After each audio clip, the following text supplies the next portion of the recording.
অখিল ভট্টাচার্য একাডেমির আজকের আলোচনার বিষয় হলো হোয়াট ইজ রাইটস, অধিকার কি।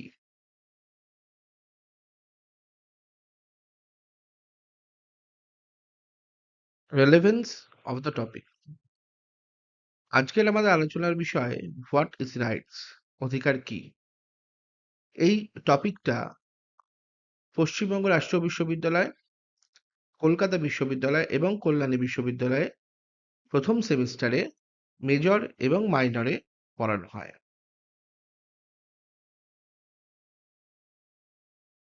পয়েন্টস কভার, অর্থাৎ আজকে আমাদের আলোচনার বিষয় যেটি রয়েছে হোয়াট ইজ রাইটস, তার কোন কোন বিষয়ে আমরা আলোচনা করব সেগুলি হলো ডেফিনিশন অফ রাইটস, অধিকারের সংজ্ঞা, ব্রড ক্যাটাগরিজ অফ রাইটস, বৃহত্তরভাবে অধিকারকে আমরা জানব, থিওরিজ অফ রাইটস, অধিকারের তাত্ত্বিক দিকগুলো, স্পেসিফিক কাইন্ডস অফ রাইটস, বিভিন্ন ধরনের বা নির্দিষ্ট কিছু ধরনের অধিকার।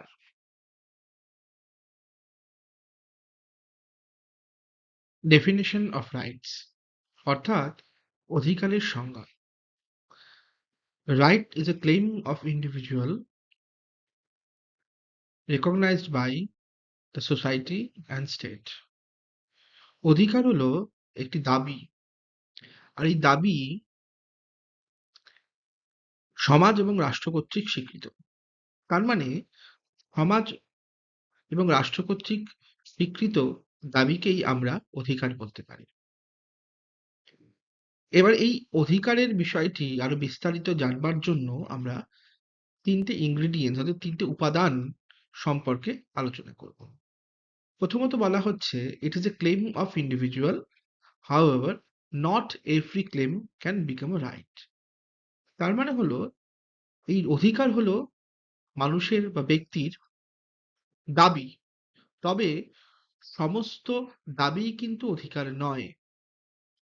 দ্বিতীয়ত, the claim of individual should received recognized by the community. অর্থাৎ এই ক্লেম অর্থাৎ অধিকারের যে দাবি, অর্থাৎ যেটাকে আমরা দাবি বলছি, এই দাবি কিন্তু কমিউনিটি অর্থাৎ গোষ্ঠীগতভাবেও রেকগনাইজড বা স্বীকৃত হতে পারে, তাহলেও কিন্তু আমরা এটাকে অধিকার বলতে পারি। তৃতীয়ত কি বলছে, the claim of individual to the point of political recognition. এই ক্লেম অফ ইন্ডিভিজুয়াল যে কথাটি বলা হচ্ছে, অর্থাৎ ব্যক্তির যে দাবি, সেটাকে যদি আমরা রাজনৈতিক দৃষ্টিভঙ্গি দিক থেকে দেখি, তাহলেও এই রাজনৈতিক যে দাবিগুলো রয়েছে সেটা যখনই রাজনৈতিক স্বীকৃতি পায় তখন তাকে কিন্তু আমরা অধিকার বলতে পারি, তবে সেই অধিকারগুলো কিন্তু আবার রাজনৈতিক অধিকার। কিন্তু সাধারণ অর্থে যে কোনো দাবি, অর্থাৎ ব্যক্তি মানুষের যে কোনো দাবি যখনই সেটি রাজনৈতিক স্বীকৃতি পায় তখনই সেটি কিন্তু অধিকারে পরিণত হয়।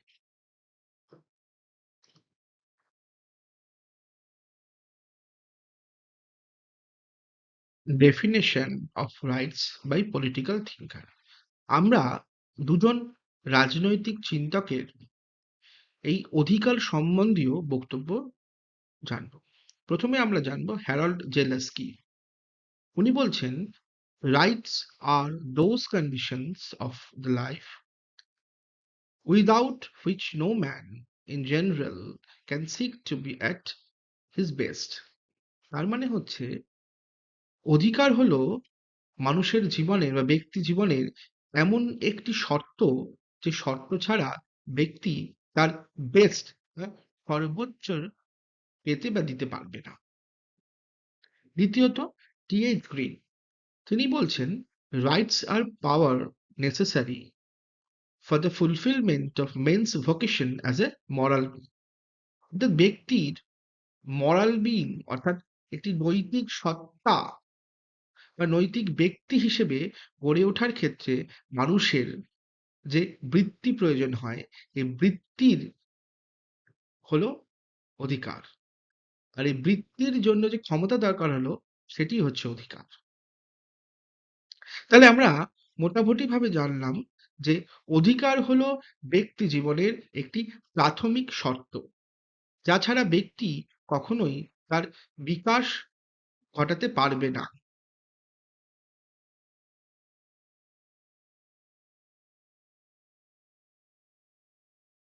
Broad categories of rights. আমরা ব্রড ক্যাটাগরিজ অফ রাইটস এ দুটি দিক দেখব, নেগেটিভ এবং পজিটিভ। প্রথমে নেগেটিভ এবং পরে পজিটিভ। নেগেটিভ রাইটস কি বলছে? Negative rights protect individuals from action that would violate upon their liberty or autonomy. তার মানে যখন ব্যক্তির স্বাধীনতা কোনোভাবে ভঙ্গ হয়, ব্যক্তির স্বাধীনতাকে হস্তক্ষেপ করা হয়, সেই সময় দাঁড়িয়ে ব্যক্তি যখন তার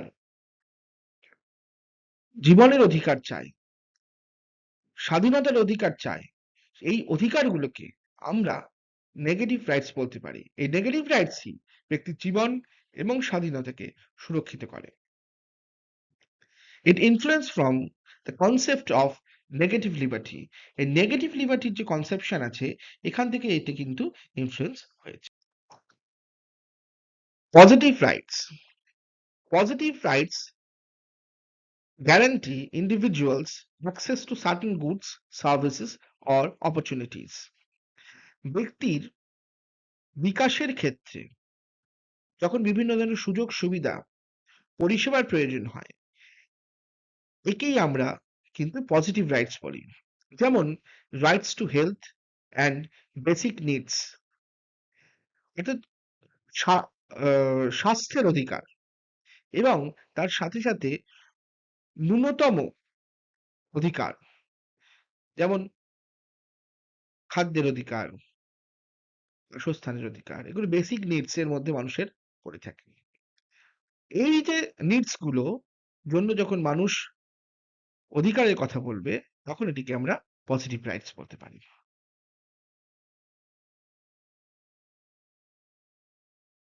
থিওরিজ অফ রাইটস, অর্থাৎ অধিকারের যে বিভিন্ন তাত্ত্বিক দৃষ্টিভঙ্গি রয়েছে, সেগুলি নিয়ে আমরা আলোচনা করব। প্রথমত, ন্যাচারাল থিওরি, প্রকৃতিগত তত্ত্ব। এখানে বলা হচ্ছে intuition or reason which is naturally available in human. অর্থাৎ ব্যক্তি যখন জন্মগ্রহণ করে, তখন সে কিন্তু এই ইনটিউশন অর্থাৎ অন্তর্দৃষ্টি এবং যুক্তি দুটোকে নিয়েই জন্মগ্রহণ করে, এটি প্রকৃতি প্রদত্ত। দ্বিতীয় কি বলা হচ্ছে, জাস্টিফিকেশনে কি বলছে, right are not guaranteed by the state but come from the very nature.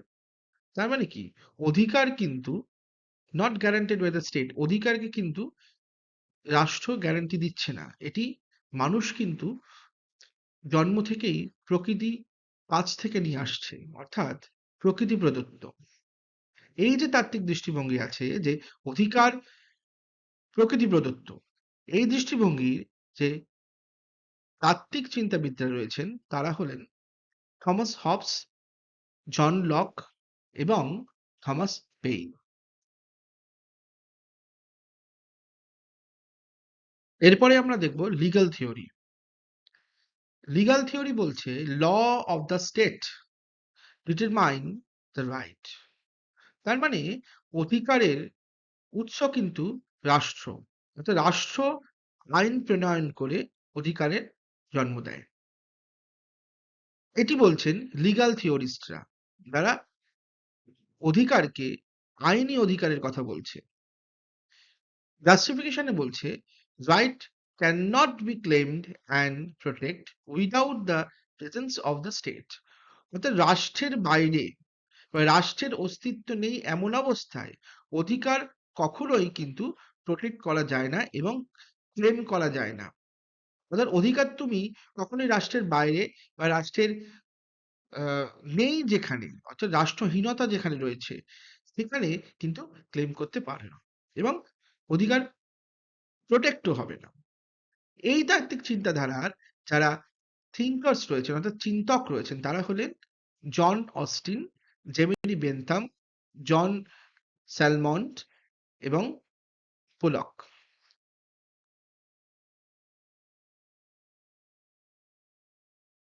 Idealistic theory, অর্থাৎ আদর্শবাদী চিন্তা ভাবনা বা আদর্শবাদী তত্ত্ব অধিকারের ক্ষেত্রে।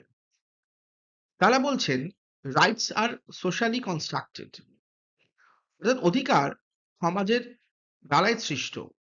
দ্বিতীয়ত, rights are essential for self realisation of individual. ব্যক্তির সেলফ রিয়ালাইজেশনের ক্ষেত্রে অধিকার একটি অত্যন্ত গুরুত্বপূর্ণ বিষয়।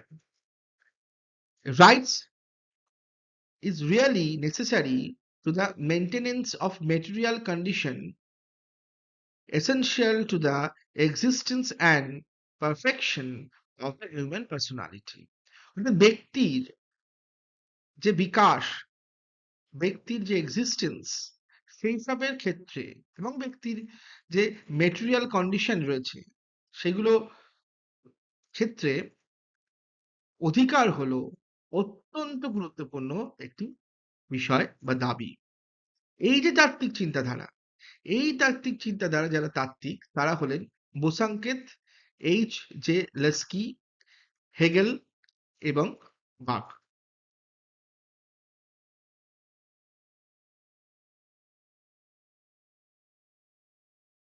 হিস্টোরিক্যাল থিওরি অর্থাৎ অধিকারের ইতিহাসগত তত্ত্ব বা ঐতিহাসিক তত্ত্ব।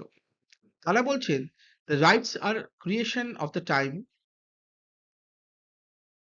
and they are based on long establishment usage and customs. অধিকার একটা দীর্ঘ সময় ধরে সৃষ্টি হয়েছে এবং বিভিন্ন কাস্টমস এর মাধ্যমে কিন্তু অধিকারের জন্ম হয়েছে। এটি একটি একটি দীর্ঘ সময় ধরে ঘটে যাওয়া বিষয়। জাস্টিফিকেশনে বলছেন rights are not abstract, inherent entitlement, but rather emerge from the customs, tradition and historical development of a society. সমাজের যে বিভিন্ন প্রথা এবং দীর্ঘ সময় ঐতিহাসিক বিবর্তন, এইগুলোর মাধ্যমে কিন্তু অধিকারের জন্ম হয়েছে। এই চিন্তাধারার যারা তাত্ত্বিক তারা হলেন মন্তেস্কু, জর্জ ফ্রেডরিক পুচতা এবং এডমন্ড বার্ক। তাহলে মোটামুটি ভাবে আমরা অধিকারের যে তাত্ত্বিক ধারণাগুলো রয়েছে সেটা বুঝতে পারলাম।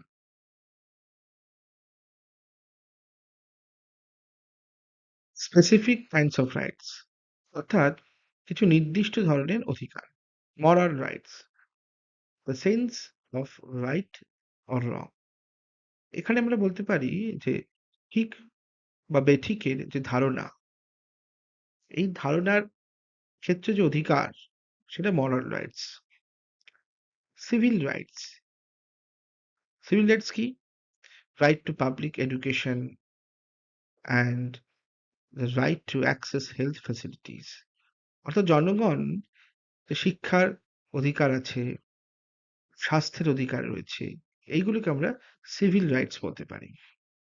পলিটিক্যাল রাইটস কি? পলিটিক্যাল রাইটস হচ্ছে right two cast vote and to participate in political process. Vote দান এবং নির্বাচনে অংশগ্রহণ, নির্বাচন প্রক্রিয়ায় অংশগ্রহণ করাকে আমরা পলিটিক্যাল বা রাজনৈতিক অধিকার বলতে পারি। Economic rights, right to work and equal wages. তার মানে কি? কাজের অধিকার এবং সমান বেতন বা ভাতার অধিকার, তাকে আমরা ইকোনমিক রাইটস বলতে পারি, অর্থাৎ অর্থনৈতিক অধিকার। আর শেষ কি বলবো? Human rights, right to freedom of opinion and expression, peaceful assembly. তার মানে হচ্ছে যে ব্যক্তির ওপিনিয়ন অর্থাৎ মত প্রকাশের অধিকার, এছাড়া সংঘবদ্ধ হওয়ার অধিকার, এই অধিকারগুলোকে আমরা হিউম্যান রাইটস বলতে পারি।